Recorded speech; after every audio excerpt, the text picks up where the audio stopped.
Subscribe to my channel before we begin. I never thought I'd hear the words my wife spat at me that night. "You're bad in bed, Michael," she said, her tone icy, arms crossed as though she had delivered a final verdict. 5 years of marriage, and she had never said anything like that. I froze, feeling the ground shift beneath me. What had started as a small argument over house chores had suddenly spiraled into something far darker. Lauren was upset I hadn't folded the laundry after a long day teaching at the community college in Boise, Idaho.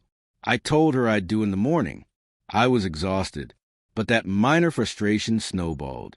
She began listing everything she could think of: the trash I forgot, the date nights I never planned, how I wasn't the man I used to be.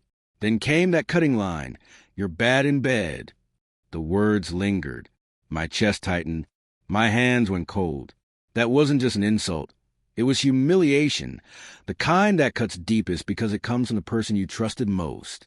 I laughed bitterly, trying to mask the pain. "Really, Lauren? That's where this is going now."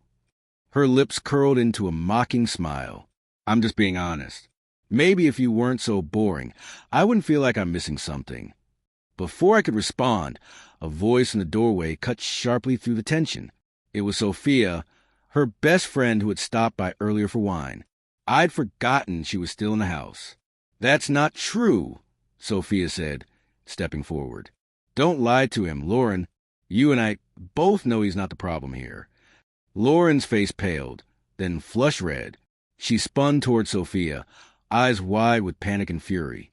"What did you just say?" Sophia didn't flinch. "You just humiliated your husband for no reason. I've heard you brag about how good things are with him. Don't act like you've been suffering." I froze, stunned, not just by Sophia defending me, but by the revelation that Lauren had once spoken fondly of our intimacy. Lauren's lips trembled. "Shut up, Sophia," she snapped, voice cracking. The room felt unbearably heavy. She grabbed a glass on the table and slammed it down. "Why are you saying this? What's your motive?" Sophia let out a sharp, almost amused laugh. "My motive? Maybe I'm just tired of watching you destroy a man who actually cares about you. You push him away, then blame him. You humiliate him because you can't face your own guilt." "Guilt?" I finally asked, voice quiet but cutting through the tension. "What guilt?" Lauren turned to me, eyes darting, opening her mouth, but no words came. Sophia spoke instead. "She'd been texting another man, Michael. I've seen it. I wasn't going to get involved, but after what she just said, I couldn't stay silent." It felt as if the floor disappeared beneath me. My heart pounded. I stared at Lauren, the woman I had trusted most. "Is that true?" I asked, voice trembling. Lauren's face drained of color. "It's not what you think," she whispered. Sophia shook her head. "Stop lying, Lauren. He deserves the truth.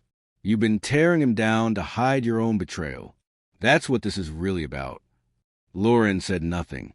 Her silence answered everything. I felt the air leave my lungs. "Lauren," I whispered, "after everything we've been through, why?" Tears filled her eyes, but they weren't remorseful. They were tears of being caught. "I didn't mean for it to happen," she said weakly.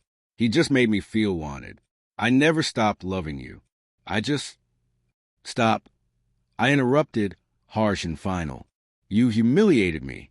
You made me feel worthless, so you wouldn't have to face what you did. Do you even realize how cruel that is?" She reached for me, but I stepped back, recoiling from the thought of her touch. She turned to Sophia for support, but Sophia's expression was icy now. "I'm done covering for you," she said. "You hurt him because you couldn't own your choices.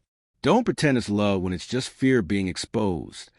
For the first time, Lauren looked small, trapped, defenseless, stripped of her sharpness. I stood there, body trembling, voice steady. "I don't know what happens next, but I know this. Our marriage cannot survive on lies. I won't let you make me feel inadequate because of your mistakes." Lauren began to sob, but I didn't stay. I walked toward the door, heart shattered but mind unexpectedly clear.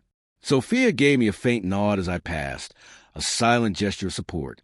That night, our marriage ended. The pain was deep, but beneath it, something new emerged, resolve. Lauren's betrayal broke me, but it also freed me. For the first time in years, I felt like I could stand on my own, ready to rebuild a life no longer shadowed by her deceit.